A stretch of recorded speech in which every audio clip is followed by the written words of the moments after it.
La défection de Abdullah ibn Ubay et de ses partisans. À la fin de la nuit, et juste avant l'aube, le prophète sallallahu alayhi wa sallam fit avancer ses troupes, et quand ils arrivèrent à Ash-Shawt, il effectua la prière de l'aube.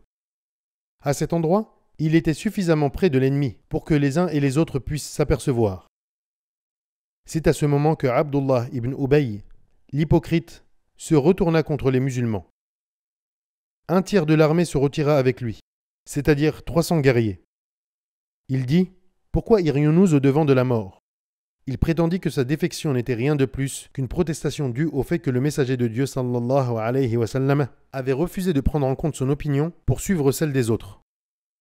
C'était bien évidemment une fausse excuse, car s'il s'agissait de la véritable raison, il ne se serait pas joint à l'armée musulmane, et il aurait refusé de partir de Médine dès le départ.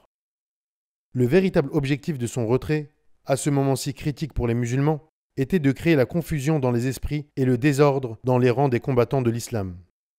Ces derniers étaient en effet à proximité des polythéistes. Il voulait aussi briser le moral des croyants.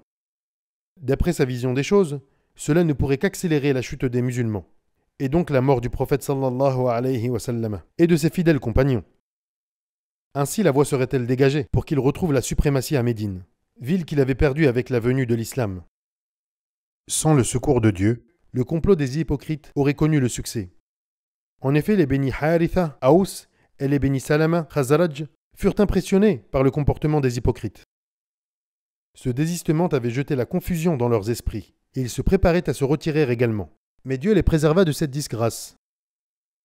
À ce propos, Dieu dit « Quand deux groupes parmi vous songèrent à fléchir, alors que Dieu les protégeait toutes les deux, que les croyants s'en remettent donc à Dieu. » Coran, Sourate 3, verset 122. Abdullah ibn Haram, le père de Jabir, tenta de s'opposer à leur retraite, rappelant aux hypocrites le devoir qui leur incombait en cet instant si délicat. Mais ce fut en vain.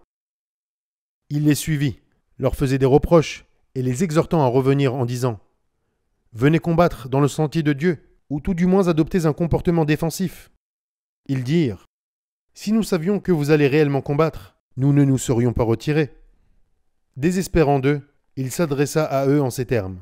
« Que Dieu vous disperse, vous qui êtes ses ennemis.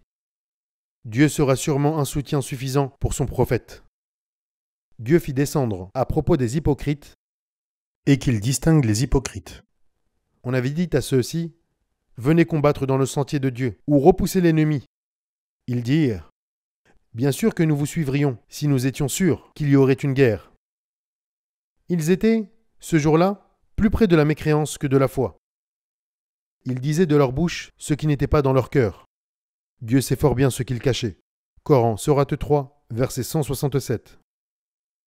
La vidéo est maintenant terminée. Si son contenu vous a plu, je vous invite à vous abonner à ma chaîne et à activer la petite cloche des notifications pour que les nouveautés vous parviennent. Que la paix soit sur vous.